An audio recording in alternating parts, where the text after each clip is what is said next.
In here. There goes the encoder. And you're good to go. Hey, welcome everybody to another episode of Tales from the Barside. I'm your host, Remy. Here's my co-host, Lauren. Hi. And we've got a couple of special guests tonight. First off, Kevin Canchola, who is a brand ambassador for Glenfiddich Scotch. Oh, good stuff right there. It's one of my favorites. And John S. Neely, who is a local bartender in Detroit that we're just meeting for the first time. But hi, John. How you doing? Hi. All right, so I think we need to start things off with a little toast. We're going to pour a little out here. If you guys are ready. Oh, yeah. I'm ready to start drinking. Let's just set these nerves at ease. I'm drinking right now, so. Oh, okay. Yeah. Somebody get John a water. That'll be good. we've all been there. Excellent. So tell us about this. We've got the Glenfiddich Family Recipes event going on right now. It's kind of like it's been a couple of month-long event. Kevin, can you explain it to us? Because I'm lost. 100%. So Tracy Franklin was our national ambassador, brilliant ambassador, part of my hiring process. As I am the newest William Grant ambassador, actually, with COVID and everything. I was the last one to be hired before everything was crazy, so to speak. But this was Tracy's brainchild. We have to give credit where credit's due. But what we've been doing during COVID to help bartenders such as John, who might unfortunately be out of work due to what's going on in the nation or in the world right now, I should say.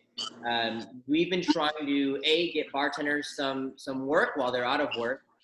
B, help out as many people as we can. And to do that, we've partnered with World Central Kitchen, who's based in DC. And if you go to their Instagram, it's WC Kitchen. I believe it's WC_Kitchen. You can see exactly how many people they're working with, whether it's, out of work industry people getting them meals, or getting anyone meals who might be in need during this time. World Central Kitchen's been doing a great job. So what we've been doing is partnering with them and partnering with John.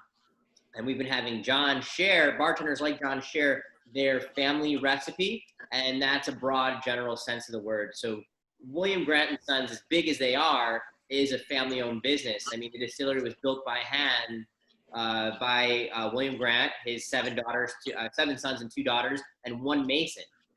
So from the late 1800s to today, we've been a family-owned business. So we've been inspiring bartenders to share family recipes, whether that's your recipe from your family growing up or from your bar community, share cocktail recipes and food recipes. And up until tomorrow, anyone who shares that on their Instagram with some Glenfiddich, whether it be a cocktail or a dram, and uses the hashtag Glenfiddich Family Recipes, we will donate to World Central Kitchen. So we are going to see how much we get to donate tomorrow. We're aiming for $10,000 on our behalf. But it's just a beautiful program, again, brought to us by Tracy Franklin, and we've been going strong for the past few months now. Dude, that sounds awesome. Hopefully we can give you like a little push to get over the hump there right at the end. All of our Tales from the Barside listeners and watchers, share your family recipe. Go onto the Instagram, go onto the Facebook. And I posted it on our Facebook, so you guys can click on it from there, or if you have to copy and paste it, then the hashtag is there and everything. So boom, share the links. Share the love. Yeah. That's what bartenders are all about. Now, so John, you said right before we went on air, you were talking about how you've been back to work for a couple of months now. So your place of business opened up. Tell us about like what it was like coming back and opening back up and stuff. I would say it was definitely stressful for everyone. It was a lot of figuring out how to make all of the new regulations work, the systems work, but also make sure everyone is safe, but also people make money. It's a very weird balance of you can't have it all. Basically, it's some days everything's great, this works. Other days well, we tried, honestly.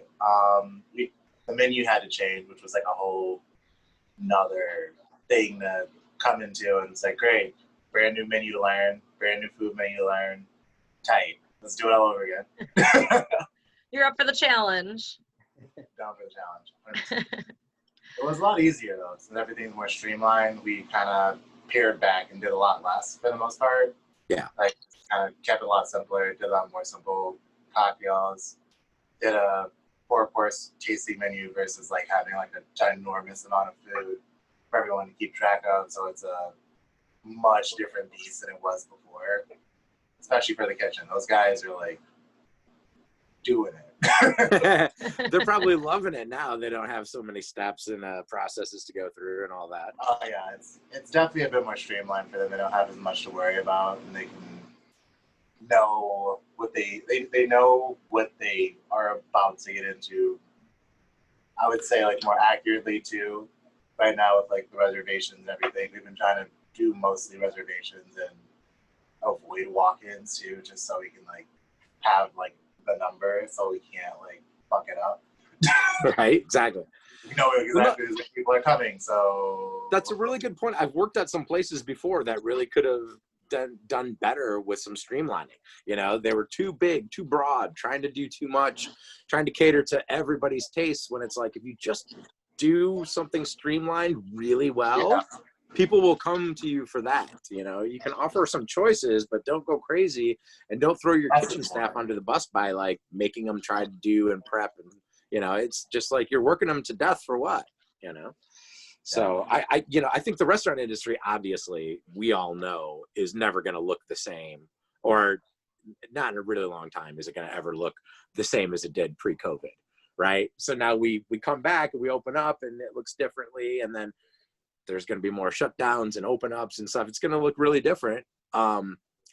Personally, I think that it's going to require some sort of giant bailout, kind of like they did for the automakers and the banks a few years ago, to save the industry, you know, to save a lot of the industry. But the future will show us what that looks like. You know, there's no sense pontificating about what it's going to be if we don't know for sure. Let's just, you know, try and support our friends who are doing it, and help out people who, you know, have ideas and visions and want to get back to it. It's a strange world right now. That's all I gotta say. Yeah, man, it's weird. Everything's just weird. So I have a question for Kevin, actually. Okay, as somebody who doesn't really drink scotch, I find it very intimidating. Yeah. So I noticed that when you're drinking, you're doing some, you know, like smelling and whatnot. I want to know what that's about. So explain to me how this works. Yeah, well, first off, thank you for acknowledging that and admitting that some people feel the same way that you do, but they won't say it, and they'll just avoid scotch forever. But somebody who has an interest, who speaks up like you, that's why I have a job, right? Right. So I like to tell the story of, you know, my transition into single malt scotch, because I'm born and raised here in Chicago, where I am currently. Midwesterner, 5 hours from the Bourbon Trail. I worked at a really top tier whiskey bar by the name of Drum Bar back in, I want to say it was about 2012. And, you know, it was one of those whiskey bars where everyone's approaching them saying, how do I get on your back bar? How do I get on your menu? So we were able to try glorious whiskeys, the best whiskeys. You know, Pappy was coming to fruition and coming into its own, but you still had like your Jefferson's Presidential Select, the Stitzel Weller barrels. We had that on our back bar, and, you know, all these small batch whiskeys were coming and trying to get placements at our bar. So I tasted a lot of American whiskeys, and a lot of them tasted quite similar to other ones. Mm-hmm. I think as a broad general statement, I'll say American whiskeys in comparison are a bit more, a bit less complex. I hate to call them singular, but, you know, there's a straightforward flavor that they're going for. Single malt scotch, on the other hand, has a depth and complexity that I think is unparalleled, to be honest. So most people who are afraid of single malt scotch, you know, they might think that, oh, scotch, yeah, that's that smoky whiskey, right? And they put it all in that one category. Where if you give it a chance and you get to try whiskeys, you know, there's so many single malt scotches that have no smoke element to it. And that misnomer is so common that when I taste a whiskey, such as a Glenfiddich from Speyside, people will pull the glass back from their mouth and say, oh, the smoke. And I have to, unfortunately, because I do hate to correct anyone, I have to say, well, I don't typically correct them. I say, you know, you're probably getting some of the char from the barrel, you know, because there can be esters or some sort of phenol that comes from the charring of the barrel. but not from peat, which is where the smoke presence come from. So you just have to go out and taste. I just encourage everyone to taste as many things as they can. I tell people that based on our first time going to dinner together, you'll love me or hate me, because let's say we go somewhere here in Chicago, a steakhouse perhaps. I'm going to try and get all the accoutrements, all the sides I can get, all the sauces they're going to be, because I like an abundance and complexity of flavor. And that's what you get in single malt Scotch. So when speaking of flavor, we have to acknowledge that it's not just what we're going to get receptive on our tongue, that we can also smell, even though you can't tell in this light, but I had a broken sniffer at once upon a time, and I can still smell quite a great deal more than I can taste, which is typical of any human. So you'll see me plugging my nose in the glass, mostly because it's summer here, as it is for you guys, and my allergies are going crazy. So I'm really trying to find that dominant nostril and get that sense of smell. And another thing I love about whiskey in general is that I'm going to have this whiskey today. I may have it again tomorrow. And based on, allergies amongst several other things, I can get completely different aromas, find some subtle nuances that I didn't get the day before. So it's fun to revisit scotches like that. So yeah, I'd advise you, somebody who doesn't know if they love whiskey yet, to get used to the aroma, get used to the smell. And I think when you start nosing a whiskey, you shouldn't just plug your nose right in it. Just start somewhere around your chest. And you're going to have to waft the esters up at that point. A lot of people think that's pretentious, and I admit it probably looks pretentious, but it's actual science behind the pretension. You can't really, your nose isn't strong enough to get many of those aromas, so you got to waft with your hand to get something going. That's really just going to activate your olfactory bulb, and your olfactory bulb is what makes you go back to something that you love. Or it makes you tie a flavor of maybe a cocktail or a whiskey to a childhood memory. For instance, I get Michigan cherries in some of my whiskeys that I taste, typically a port cask finish, because my uncle or my cousin grew up in Charlevoix, and they had cherry orchards there. And that's what that reminds me of. So when we're nosing around our chest, we're activating that olfactory bulb, and that's that cool thing that everyone has that says, hey, I know what I'm smelling because I've smelled something like this before. So you start at your chest, you work your way to your chin, and then finally you plug your nose in. And there's a gentleman who works in the single malt Scotch industry who has his nose insured for a 7-figure number. His nickname is The Nose. And he will tell you that nosing a whiskey is like meeting someone for the first time. And I fully agree, because people are anxious to say, I want to get all those flavors. And they put their nose in and they inhale deeply and they get lightheaded. You could never do that. It's like greeting someone for the first time. You don't go up to someone and give them a hug and a kiss if you haven't met them yet. I mean, maybe you do, but it's not in society that maybe you shouldn't do that to everyone, right? At first, when you meet someone, you're very cautious, you're very polite, and you should greet this whiskey the same way. It's a very light inhalation at first, and then as you get to know it, you can improve upon that. It's amazing. There's such a science to it. Than you expected. I love it though. It's like really beautiful to watch, actually. I don't think it's like super pretentious. It's actually kind of cool. It's just like when I watch people doing like wine tastings and stuff, I just chug it.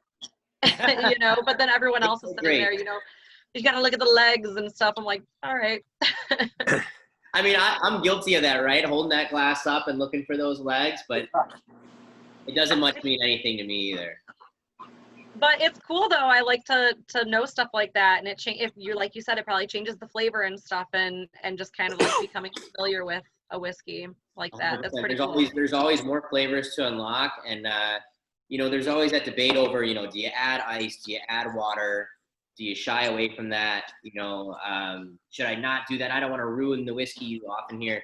And I think having worked for different single malt Scotch companies in the industry, I've heard from multiple people that the best way to enjoy single malt Scotch is with friends.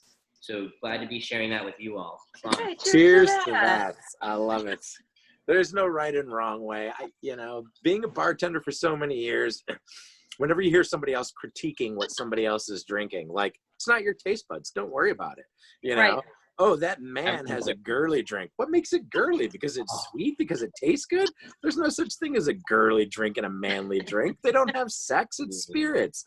Like, whatever you like is what you like, And don't tell me that I can't put ketchup on my hot dog. Don't tell me I can't put ice in my scotch. You know, I like it the way I like it. When I first tried scotch a long time ago, I hung out with some older friends and they were into it and they drank scotch and soda. So that was the first way I tried it. And I was like, this isn't bad. You know, I've had whiskey before. I've obviously, you know, tried Jack Daniels and Southern Comfort and all the American, like, horrible, not to make fun of any brands out there, but still. And I was like, oh, this is kind of different. This is really nice. So scotch and soda was my first thing. Then I did a Glenfiddich tasting one time and was like, oh, all right, now I'm seeing. And then I did a whole bunch of like crazy high-end peat ones, and you're like, all right, this is like licking a campfire. This is like, you know, drinking out of an ashtray. You know, it's crazy. But for the cool thing about it is there's a different time and place for everything. And after you eat something, it's gonna change what you might like, you know. So like you have a meal of some red meat and you get like a really smoky one and it tastes really good. If you just try and drink it like after a beer, it might not taste so good. You know, it's like what's on your palate beforehand happens a lot with scotch. Things to think about. 100%. I couldn't agree more. And it depends on everything that you've had that day. Like you said, like how long ago did you brush your teeth? Did you have coffee today? Coffee completely changes, I think, anyone's palate. Particularly, I know it changes mine. And I become much more sensitive. You pick up alcohol burn a lot more easily, I think. So you're absolutely correct, man. It's all about what you had that day. Yeah, and so there is no right or wrong. Have it with friends. That's what a perfect way to say it. Stop chastising people for their drink choices. If you're a John, bartender, just make it. I want to know exactly how you got involved with Glenfiddich and what it is that you do for them. I'm sorry, was that for John or for myself? John, yeah. Okay. John? Oh, that was I was daydreaming for a second. Oh, sorry. Wake up. How did you get involved with Glenfiddich? Well, I would say that my first interaction with Glenfiddich was Tracy. I met Tracy a while back during Tales of the Cocktail. No, it was Tales the year before last. I met her, and it was me and Vance Henderson, who now works for Hendrix, which is also William Grant. I believe he's national. I might be misspeaking. Kevin, gonna back me up on that one. Yeah. But national, yeah. But yeah, so basically I met Tracy when she was doing an event and talking with her, talked about Scotch, life stuff. She's an amazing woman, one of the only like Black women to like be in a national ambassador role also. So powerhouse, super knowledgeable. We ended up at Melba's, which is this late night spot in Louisiana that's like, it's attached to a laundromat and they sell like basically like cheap, trashy food late night and frozen daiquiris and high lifes, shooting shit about whiskey before she had to get on a plane to go to do like another thing because she's crazy. But that was like my first interaction, I would say, like with like Glenfiddich as like a family on like a national scale. And locally, Trish, who works for William Grant, has been super helpful. I've done a bunch of events with her and collaborated with her a bunch of times. In general, the family aspect of the company comes through really strong, and when you interact with the people that work for the company, they're really open and they're really knowledgeable, but never like overbearing or pretentious by any means. They're always very opening and welcome and present opportunity for bartenders to do cool stuff. And as you know, Kevin gave me the opportunity to work with Glenfiddich doing the Steadfast program, which was super amazing. I appreciate it. So yeah, basically over time, just like running in and out of like ambassadors' lives, basically. Now, have you always been like a craft cocktail bartender, or? Primarily, I've mostly done craft. I worked in Hamtramck for a bit, running a program at Barter, which was supposed to be a craft bar, but when I walked in that bar, I was like, this is a beer and shot bar. This is your Cheers bar. This is not, like, we're the Cheers bar that happens to be able to make a whiskey sour. That's fine. Right. Lean into that.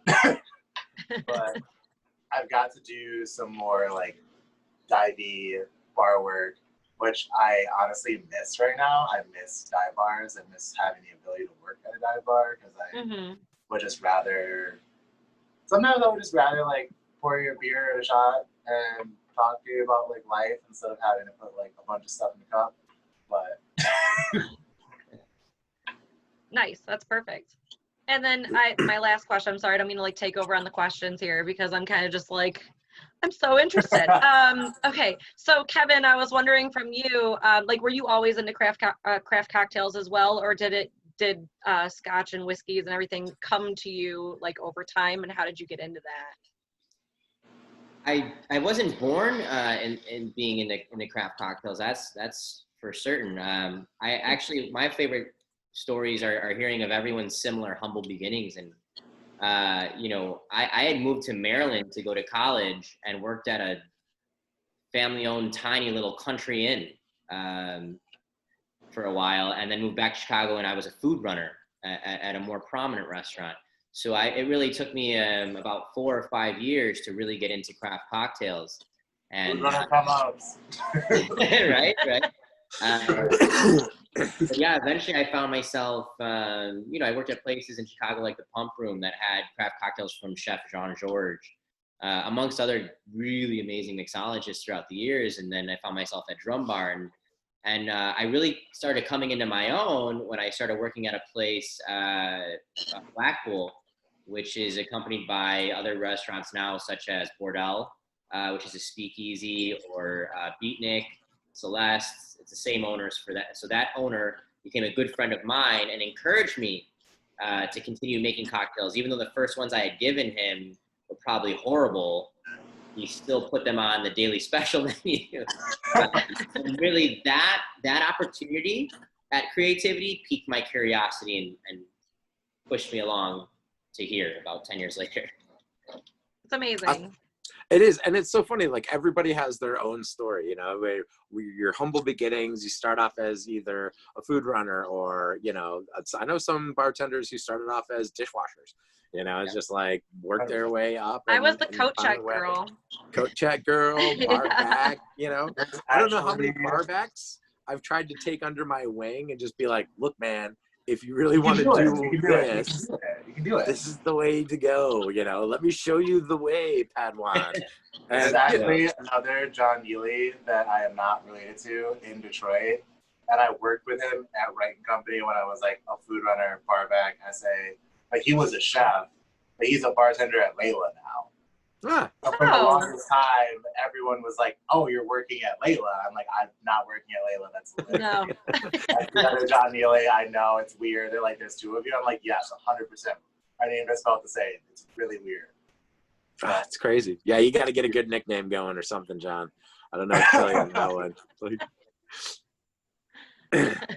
There's got to be an answer to that, though. Like, no, not that, John. Everyone just says Neely, so I just like roll with it, and I'm like, all right, cool. Like, what does make that right? Let's stick to that. I like Okay, it. so you guys have both obviously made cocktails, like using the product that you have. So, like, can we know one? Can you like give us one of your cocktails to try? Yeah, John, you want to share the one that you had for the Glenfiddich family recipes? Sure. It was basically just a Presbyterian riff, which classic Presbyterian is just Scotch, lemon, ginger, and ginger ale or ginger beer. Honestly, like, it's kind of wishy-washy. Some people say it has to be ginger ale. Some people say it has to be ginger ale or ginger beer. I'm like, just ask people what they want, because that's all that matters, really. Right. So, but yeah, Attaboy did a really good one that's just like lemon, ginger syrup, Scotch, dry shaken, and then just ice topped with like ginger ale or ginger beer, whichever one the guest wants. That was like one of the best Scotch cocktails I had like ever. So it's super simple, super easy. You can literally like make it at home with pretty much nothing if you really need to. It sounds super good, is what it sounds like. Yeah. Makes you feel healthy. That's the trick. Like, you know, just add a little ginger to something. It makes you feel like you're like getting your like healthy vibes in your drinking. Well, Yeah, I always I like this. prefer ginger beer because I like that kind of like burning sensation that like real ginger beer has. Yeah. I'm a ginger ale kind of guy, honestly. Burners for life. Love burners. Okay, I love Me too. burners, but like when it Yep. comes to cocktails, for some reason, I always am like ginger beer. I just like that, like, it just has like that kind of like hot kind of like feeling that leaves the back of spicy your throat. I backbone. love that. Yeah. Well, it's less syrupy sweet too than Yeah. ginger ales, you know. It's good. I like it. Okay, what was yours, Kevin? So I have a bunch. You can Mask. put them on my Instagram page because that's literally what I'm doing for a living right now is making videos, sharing recipes. So my Instagram handle is _whiskey_cleric. And it's whiskey the Scottish spelling, not the everyone else spelling. But the one I put up there for family recipes, and I also put that on the Glenfiddich US page, would be the spiced pear. So Glenfiddich 12 is a sherry finish, and that whiskey reminds me of like apples and pears. Again, going back to like Michigan fruit in the orchards that my uncle had. That's what it reminds me of. So we used, it's equal parts, very simple cocktail. It's equal parts Glenfiddich 12, St. George spice pear, fresh lime juice, as well as Aperol. And quick shake, or if you're serving yourself at home and you don't want to shake, pour them all in a glass and drink it however you like. Or if you're feeling spicy and you have, maybe a large family living in your household during these crazy times, you can make a punch. By adding, 4 750s into a punch bowl. That sounds really good. That does. I want that. I love that. Yeah. So again, the whiskey cleric with underscores in between. Whiskey the Scotch spelling, obviously, because he's working for Glenfiddich. Check out that Instagram, you guys. That sounds awesome. Like you've got all kinds of stuff going on over there, Kevin. Yeah, we just did a pina colada for National Pina Colada Day last weekend. And I'm going to keep doing them. People keep telling me to try different things, so I'll keep putting different cocktails up there. Yeah, that's Beautiful. awesome. Beautiful stuff. That. All right, we're going to get into some funny stories time. So I'm going to tell you guys, I'm going to start things off, just kind of get the ball rolling here. We've got a cocktail in us now, so we're feeling good. My first bartending job, I totally bullshitted my way into it. Totally lied to him. I said that I had been bartending before when all I'd done is like served waited tables for like a good 3 years, but I knew how to make a drink. I was in my late 20s when I started. I knew how to make a cocktail. Do you know what I mean? It's like I had enough practice at home and friends' parties and stuff like that to where I wasn't completely lying to him when I said I knew what I was doing. And all I had to do was learn their drink recipes, that they had on the back of their menu, and work the service bar one night, and I was in like Flynn. But yeah, just bold-faced lie. And I always tell people that. They're like, how do you get into bartending? I'm like, well, don't go to school for it. Like, that's just dumb. That's a waste of money. Like, get into the restaurant industry and learn what you can, and then just bullshit. You have to be a good bullshitter anyways. If you can't do that, you're never gonna make it as a bartender if you can't bullshit your customers. So start off with bullshit the manager. Remy, I couldn't agree with you more in everything that you said, but admittedly, I have to say that once upon a time, I went to bartending school. Did you really? And it was, You went to bartending school? Really? I went to bartending school 100%. Sorry to laugh, but I'm not laughing at you. I just No. You're not laughing. I had no idea. I was actually 20 years old, and I had no job, and my girlfriend's brother gave me the money to do it. I had to mow his lawn and install lattice on his back porch. And then he gave me the money for bartending school, in which I did learn like 400 to 700 drinks and shots, which I've all since forgotten because they were as awful as you'd imagine. But the one I remember, and I went into bartending into nightclubs after that. So I didn't. You don't need any of that. I didn't need any of it. But the one I'll always remember. The teacher had all these acronyms and ways of remembering every drink and every shot. The kamikaze. Yep. But it's it's vodka lime triple sec. Yep. Yeah. And the way to remember that is very little time. Very little time. I would not, okay, first of all, it would take me forever to remember very little time before I would even be like, okay, I can just remember like Well, if you vodka, think triple about it, sec, and lime. it's unfortunate, but I mean, if has someone little asked me to like make them a shot, I 100% would remember like a very little time and just be like, cool, I got you. Like, I'm gonna go. Yeah. How many of those do you These remember per flashcards, class, I had like though? 400 of them, and my girlfriend would quiz me before bed every night. All right, you know what though, Kevin, we're friends now because I worked at a very popular nightclub out in Ann Arbor, and they made us learn like 300 drinks, and which we never used any of them at all. It was You like gotta vodka, have cranberry, rum, and Coke. Which one do you want, or a beer? You know, and we had to like we would do like the martinis, and he'd be like, "Do you see the ice on there? That means it's bruised." And it's like, oh my god, there's no way. Nobody here is gonna be ordering that. But I had to do flashcards too. Yeah. And I had all of my roommates like pick up the flashcards and randomly quiz me. Like they would come into the shower and be like, quick, what's in a, what? And I'd be like, oh my God. My God. Just bust into rooms So asking we did me. it, huh?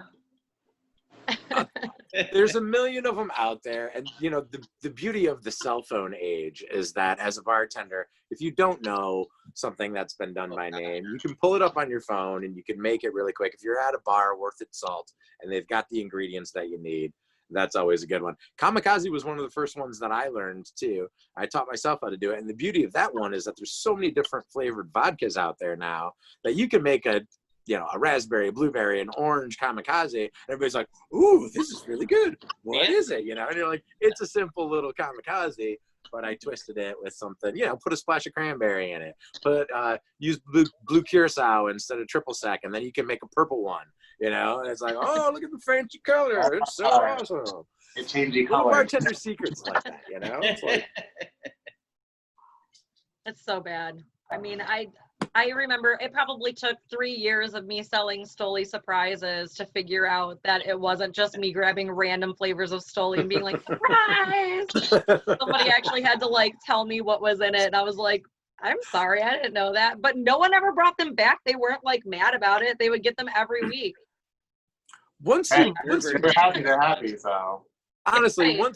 once you learn like what flavor combinations are gonna go with what like certain people are looking for, Dave, do you want sweet? Do you want sour? Do you want fruity? Do you want this? Yeah. You can whip up something really cool.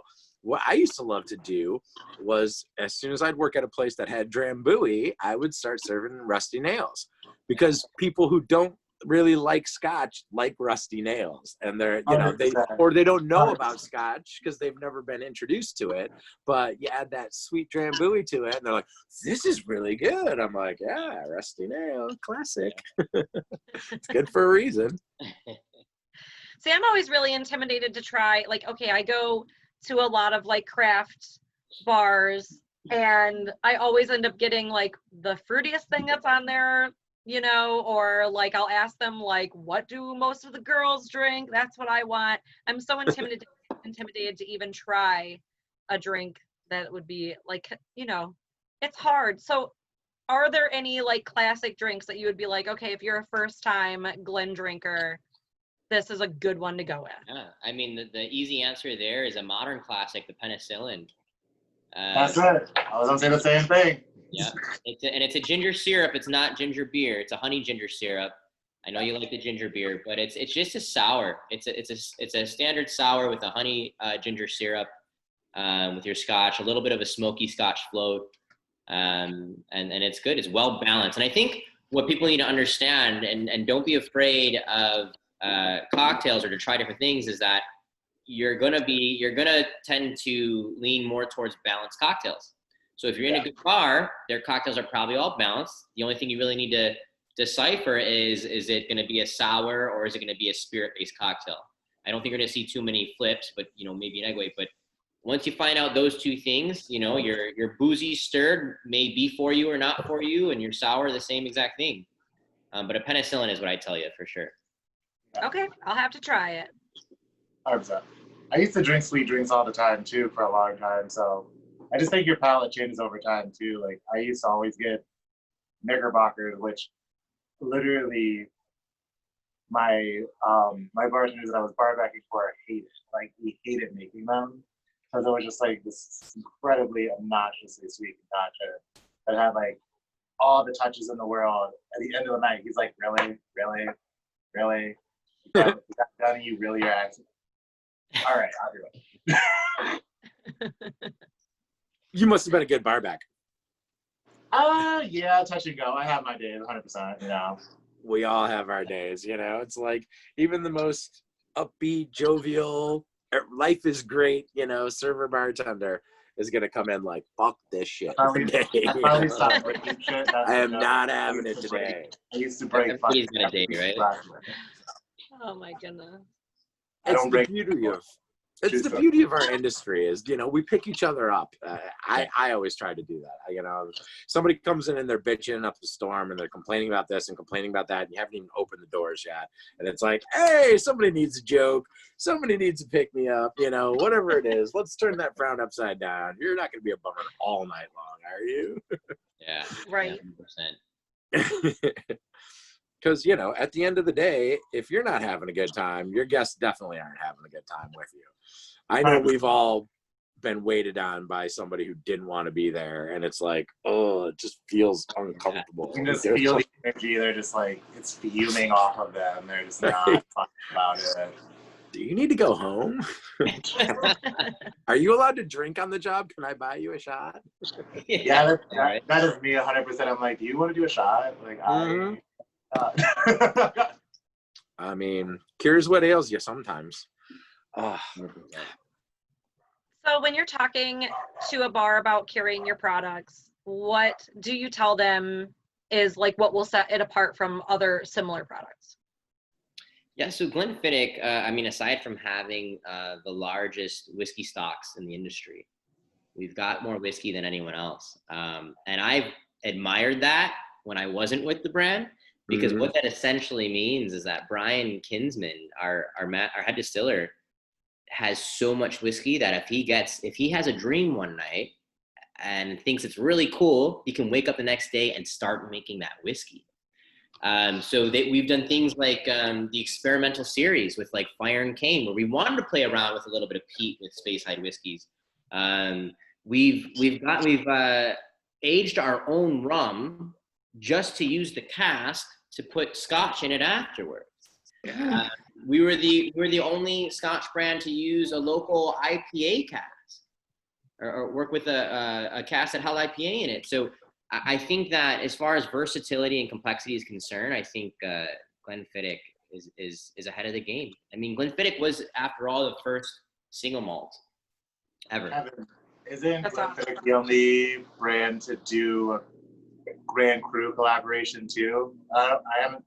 There's other Scotch that's done that. Honestly. So I thoroughly appreciate the question, because Grand Cru was launched last year before my time. And having come from a luxury portfolio, Grand Cru seems a bit up my alley. So I would love to do things, but in the times that we're having right now, I think anything luxury is almost 100% off the table. Will I be looking to do something in the Midwest? Hopefully, because it's such a beautiful whiskey. More people need to try it. I'd love to share it with bartenders, with everyone that I can, to be honest. So if I can do anything Grand Cru, I'm going to do it. And if they let me travel, you better believe I'm going back to where I was when I got my offer, which is Detroit. So yes, come back and hit us up. You want to try it too. Well, all last year when I would travel to Detroit, I would tell everyone, because I covered 15 states last year, and they would tell me, you know, what are some of your favorite markets? And, you know, of course I had, you know, like Louisiana. Pittsburgh became a favorite because it reminds me of the south side of Chicago, where I'm from. But I would tell everyone that Detroit is living in 3019. All last year I told people that, mostly because of the one alley where, you know, the Skip and Standby are, and those other lovely bars there. But I'm a hockey guy through and through, and I went to 2 Red Wings games last year. I never made it to the Joe, but I got to see the new arena, and wow, it was great. But I had friends up there, and I was in my Blackhawks jersey because we were playing against you all. And the guy, we're staying at the hotel that's actually a fire station. Apologies for Apparatus room. What is it? Apparatus room. apparatus room. And these Wings fans came up to us and they were like, "Are you guys Chicago Blackhawks fans?" And I was like, "Here we go." And it's like, "Thanks for coming to our city. Thanks for checking us out. We hope you guys have a good game." And I was so blown away. And the first thing I did was lift up my jersey because I was wearing a Detroit Bad Boys T-shirt underneath that I just bought earlier that day. So I absolutely love Detroit. I can't tell you guys enough how much I want to come back and have some fun up there. Well, Yeah, Detroit and Chicago, we're so close. There is definitely a friendly like sports rivalry, but it's just that for the most part, all my dealings have been like friendly. I've been to Chicago and I love it there. It's an amazing city with amazing people. And I think, again, you said it a couple of times, that Midwestern vibe, it's like we all share it. We all know, like, so you root for this team and we root for that team. So what? You come to our city. We hope you enjoy yourself. And you're definitely more than welcome to come hang out with us when you hit up the Motor And if we City ever come to Games. Chicago, 100%. we're gonna hit you up for sure. I hope you guys like tacos. I love. Who Is that even a question? Oh my God. I hope you like tacos. Of course, too. I love tacos. I live in a Latin American neighborhood on the south side. The best tacos. It's been rumored we manufacture more tortillas here than the rest of the United States. So Beautiful. And I also have a taco tattoo. I love tacos so much. So Scotch tacos, we'll do it. We'll do tacos Sold. in Chicago. You had me at tacos. Now we're all like really hoping that the virus gets under I know. control so that we can go traveling again. Yeah. I actually was just in Chicago recently. I stayed at the E=MC Square Hotel. Oh yeah, down in River North, right? Yeah. Okay. I've It was. heard- Oh, I don't even know where it was at. That place, like they have little robots that serve you drinks. They and do, That's crazy. and they're really cute. Like I had a great time just like staring at the robots. I was like, this is really cool. They like sent one to our room to like give us a new key and everything, and I was like, oh my God, I want to pet it. They're so cute. Can you just So, like, stay the night with us, robot? Yeah, they have like little like tuxes Oh like wow. painted on them, so they look like little butlers like walking around. It's so cute. I love So it. like little Wallies. Yeah, God. That's and their awesome. like heads flip up to like give you whatever they're bringing to your room. Oh man, we was definitely got to good. go back there. The rooms are cool there though because like the whole entire like focal point of it is the shower. It's like in the very middle of the room and it's all glass. So there's like you can pull a curtain around it, but you don't have to. So it's super like sexy and like just nice rooms, like all. It was pretty nice. I liked it. That sounds amazing. Yeah. I'm gonna have to stay there. I was living in Miami last year, traveling here for work, but I'm gonna have to take a little staycation when I can and check it out. Yeah, it was definitely good. I liked it. And that was like one of my first times really walking around Chicago, which kind of sucked because not a lot was open. Yeah. But it was nice to like just walk around and see all like the cool places that are there. And I was like, I'm coming back for sure. I know I am. Awesome. You guys let me know anytime you're in town. Absolutely. Beautiful, Kevin. Thank you for that invite. Now, so John, where can people come and find you and sample your wares, sir? I mean, I'm basically full-time at the island, so I'm pretty much there most days, honestly. You working the day side or nights or both? No, we open at 5, so like I'm there pretty much every day. This is the first weekend I've actually had off since we opened, so Congratulations. That feels nice, doesn't it? we got a nice 3 days on, 4 days off, so I'm like just focus on the 4 days off. Now, did you have trouble restaffing when you guys came back? Did like not everybody come back and they were kind of trying to figure it out? Most people didn't. For the bar, I was the only bartender that came back. Gotcha. Was the only one. My homeboy Jake came back after he was working for like Anti-Hero and helping out there, and he also has a line cleaning business. But after everything that recently just happened, obviously with that restaurant group, he took a very polite step back. Yep. Yeah. Like, I'll come back. We actually finally have like a bar staff, which is weird. It's a whole new staff, kind of, but like not really. It's like 2 of us that opened, and then 2 people who are obviously like joining the squad. So that's kind of weird. they're also opening another place very soon. So we're trying to figure that out too, obviously. So. I don't want to tell them their business, but I'd hold off. That's just me. I'd just pump the brakes a little bit on that one and see where everything kind of lands in the next couple Yeah, like no, that's cool. And hey man, best of luck to you. We're gonna hopefully send some people, go out and see our buddy John over at the Highlands. He's there a couple nights a week. They're giving him some time off. I like that. But no, last week I was about to start a new place over in Plymouth. And I decided that now is not the time to get back behind a bar. And, it weighed really heavily on my mind. I thought about it. Part of the fact is that I've got other jobs. So it wasn't essential that I get back behind a bar. But I just did not feel comfortable. And I'm not an anxiety type of guy. And my anxiety was through the roof. And I'm like, I'm not going to be able to do this every single shift. Like, have all this anxiety and freak out. And then, be okay to go into work. It's definitely very, very real. Like, it's extremely real. Yeah. I'm not very anxiety myself very often, but it's definitely been in the back of my mind. It's definitely a bit of a stressful build up, and you get to the end of the week and you're finally off and you're like, oh God. Yeah. Like, did somebody get me sick? Am I sick and I don't know it? And I've been giving it to other people. Are my coworkers all healthy? Is everybody? It's a very scary time. And I don't think anybody can. Like 5 times. Have you? Like negative, thank God. But yeah. But no, it's you can't blame anybody, no matter how they feel in this situation. It's a very personal thing, and it's something that we're all going through together. But it's also something that I think we need to talk about, and customers need to know too, that it's like, while we appreciate you coming in and giving us your business and stuff like that, we are freaking the fuck out. Like, we are scared to death. We're scared for our lives. We're doing this because it's what we know how to do and it's our career, and we love you. But like, please keep in mind that like, we're filled with anxiety every shift. We're scared. We're worried.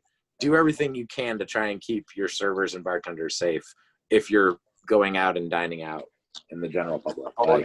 Now going and out. tip them. Wild. Yeah. And throw them lots of money. I bet. So I don't even like going out to bars and restaurants anymore, to be honest with you. Like, that's why I decided not to go back to work. I'm like, if I can't even go and enjoy myself at one, how am I going to go work at one? But no, so I get carry out all the time with my mask on and leave them fat tips like that. It's like, I get to see you for 10 seconds. Thanks for bagging up my stuff. Here you go. Take a bunch of money and I'm gone. Like, please be open in 3 months when all this shit is over so that I can come see you for real. Like, I love you. Support your favorite establishments like that still, I guess. That's all we can do.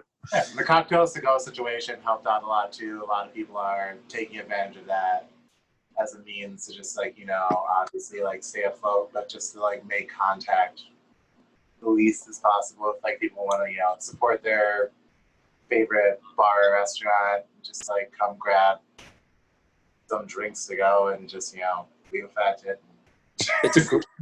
It's a great idea. I've seen it work for a bunch of different restaurants. A bunch of my bartender friends have been doing it. It's like, because girls and guys who come up and order Tito's and vodka, they don't know how to make their own margaritas. Let's face it, right? Like, they don't. Like, they know how to go to the bar and order it, sometimes sloppily. But I mean, they might try at home, but it just doesn't taste the same. We'll say it's that. not. Yeah. If you can whip up a good batch of whatever it is that you're making, I think that's a really cool idea.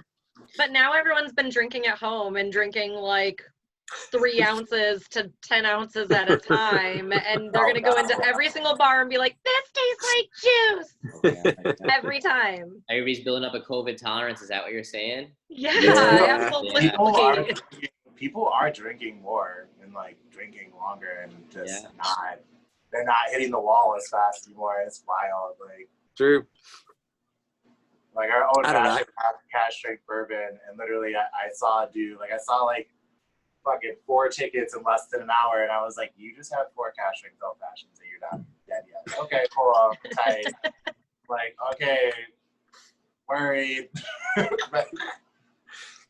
Like, okay, so how quickly am I going to get screwed up from drinking Glen over drinking like just a beer?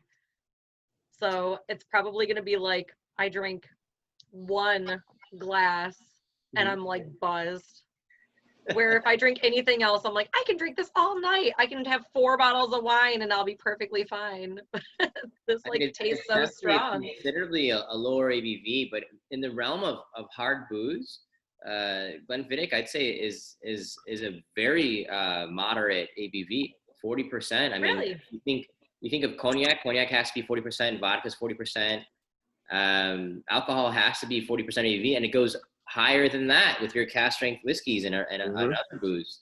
So as far as ABV is concerned, not bad. Now, when you're drinking spirits, I don't know what you're drinking, but if you're drinking clear, there's a whole other aspect to brown liquor, and how that plays an effect on, you know, how you feel per se. But I think for the most part, Glenfiddich is rather sessionable.